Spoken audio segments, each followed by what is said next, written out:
Our next speaker is Lawrence McQuillan. Dr. Lawrence McQuillan is a senior fellow and director of the Center on Entrepreneurial Innovation at the Independent Institute, not to be confused with the Independence Institute, and has served as chief economist at the Illinois Policy Institute and also had roles at Pacific Research, the Hoover Institution, as well as the founding publisher at Economic Issues. Dr. McQuillan has many books and major studies, including A Brighter Future, Solutions to Policy Issues Affecting America's Children, California Prosperity, and numerous publications on subjects ranging from tort law, medical malpractice, government transparency, and he also works on the U.S. Economic Freedom Index. In addition, he's the author of more than 350 articles in every major news periodical you can name and has appeared on NPR, Fox Business, CNBC, C-SPAN, CNN, and radio stations across the U.S.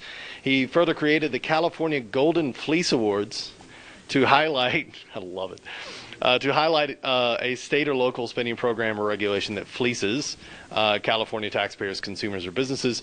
He received his PhD in economics from George Mason University. Dr. McQuillan. Thank you. I'm going to set this down here, so please let me know if you can't hear it. But I got kind of a booming voice, so hopefully it'll come through. So I'm going to tell a little story today that I think it's a great story to tell your family and friends because it gets people angry. I wrote an op-ed for the McClatchy Tribune news service on this topic, and I got emails from all around the country saying, you know, how angry they are to hear about this. So I think it's a great little story to pass along to your friends and family. So every time you pull up to the gas pump, no matter where you live in the United States, you pay 18.4 cents to the Federal Highway Trust Fund. And this fund was created in 1956 under the Eisenhower administration to fund the construction and repair of the nation's interstate highway system. And but over time, you know, like most government programs, the trust funds become a slush fund, and various groups have figured out ways to tap into it. And one of the groups that have done it successfully is smart growth advocates. So I'm going to talk about one of the approaches that smart growth advocates have used to finance their vision of tomorrow using the Highway Trust Fund. So in 2012, Congress and President Obama passed, here's another great name, the Moving Ahead for Progress in the 21st Century Act, or MAP 21 it's called. And what that did is it took about $105 billion, at least that was the most recent number I saw, $105 billion out of the Federal Highway Trust Fund to fund, quote, surface transportation projects. So that's kind of the first dipping into the fund, is removing money through MAP 21 to fund surface transportation projects. Now the next dipping into this is that I was curious. Okay, so I live in the San Francisco Bay Area, so I was curious, you know, how much is coming our way to the San Francisco Bay Area through this MAP 21? This $105 billion that's supposed to be going to repairing potholes and freeways, but is going to surface transportation programs. So I started studying this type of thing, and it turns out that about $1 billion of this money is earmarked for the San Francisco Bay Area under something called the One Bay Area Grant Program, which is part of Plan Bay Area, and this is Plan Bay Area. It's this big, thick document that was passed in the summer of 2013, which is the master plan for housing, transportation, and land use for the San Francisco Bay Area through 2040, so roughly the next 26 years or so. So under this program, this Plan Bay Area, they're going to get $1 billion of money that was supposed to be left in the Highway Trust Fund to come to the Bay Area for certain projects. So I've been looking into what these projects are, and for example, of that $1 billion, part of it is pedestrian walkways. So according to the government now, walking is considered a surface transportation program, but that is one of the programs that qualifies for funding using your Highway Trust Fund money is pedestrian walkways. Other things, you know, bike paths, parks, scenic overlooks, turnouts on freeways. Again, notice that none of this has anything to do with repair or construction of the interstate freeway system, but it does tie in very much with the overall vision of the smart growth advocates. But the thing that really perturbs me the most, I left the worst two for last, is that part of this $1 billion is going to go for local governments to purchase land in the Bay Area to set aside as open space, which is one of the four pillars of smart growth is open space owned by government, high density residential housing, high intensity commercial housing, both of those located near capital intensive mass transit systems in so-called transit villages. And those are kind of like the four pillars of smart growth programs. No matter where you look at them around the world, they all kind of share those same four features. So part of that, your highway trust fund money, the money that you pay at the pump, every time you fill up your tank anywhere in the country, is going to finance local government land grabs in the Bay Area to create parks for Bay Area residents. And the other one that is probably even more dangerous is the fact that they're using some of this highway trust fund money to literally fund high density housing. So it's going to subsidize high density housing growth in the Bay Area.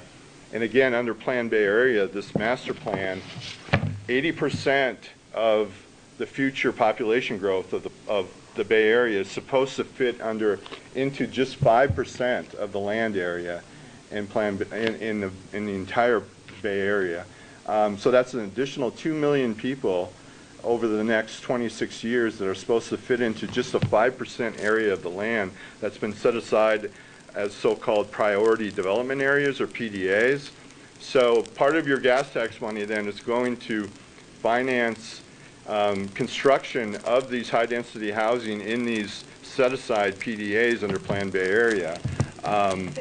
So I guess the takeaway from all of this is that on your daily commute, every time you hit a pothole, be reminded that it's likely that some of that money that was supposed to fill in that pothole is going to build a bike trail in Napa Valley so wine snobs can ride their $5,000 mountain bikes around, rather than filling in the potholes and using the money as it was intended to be used initially under the Highway Trust Fund.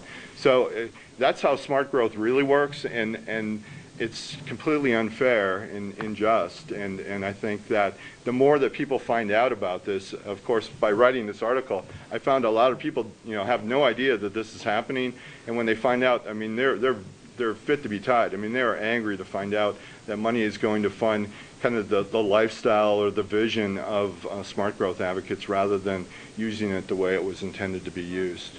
How do you get that article? Go ahead. Where's the article? It's well, it's on our website, independent.org. If you Google or just search under my name, it'll show up. I have a copy of it here, although it's kind of marked up. But the title of the article is, it ran in like 3 dozen papers around the country through McClatchy, but it's called Highway Robbery, How Your Taxes Subsidize the California Lifestyle. That's the name of it. So if you Google that, Highway Robbery, How Your Taxes Subsidize the California Lifestyle, it'll show up. Thank you. We're done. Awesome. I'm done. I like a short story. You can go and take it and tell it to all your We'll friends. have plenty of Q&A time. But yeah, please ask me any questions you have. And I'm free to talk about Plan Bay Area too. I can do it. I just wanted, you said 80% of, wait, what was that? 80% of the housing needed to house the growth in the San Francisco Bay Area population between today and 2040 is going to be confined to just 5% of the land area of the Bay Area. So their vision is to jam more and more people into these so-called smart growth, high-density housing, which we would call stack and pack. But that's their vision. And they're using our national gas tax money to pay for it. Good idea, Randy. Thanks.